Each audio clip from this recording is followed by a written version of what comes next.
কিন্তু ভাই আমার অনেক প্রীতম দুইজনকেই ভালো লাগে।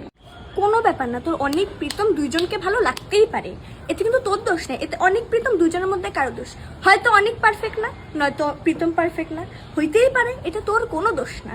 সবই ঠিক আছে, কিন্তু আমার আরেকজনকেও ভালো লাগে। কোনো ব্যাপার না, তোর আরেকজন কেন, তোর 3 জন কেন, তোর 10 জনকেও ভালো লাগতে পারে, এটা তোর দোষ না তো।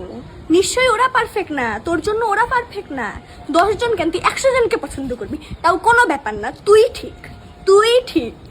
কিন্তু ভাই আমি একজনকে বিষও খাওয়া ফেলছি।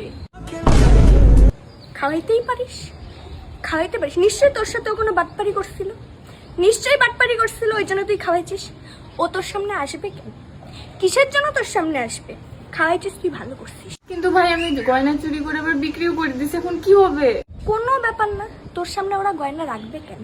এটা ছলনা, তোকে ফাঁসানোর জন্য ছলনা করা হয়েছে, এর জন্য তোর সামনে গয়নাটা রাখা হয়েছে। তুই চুরি করছিস, বেচে দিছিস, একদম ঠিক করছিস। আর বেচবি না কেন? এখন যে চাকরি বাকরি কিচ্ছু নাই, বেচবি না কেন? তুই ভালো করছিস, তুই ঠিক, তুই ঠিক।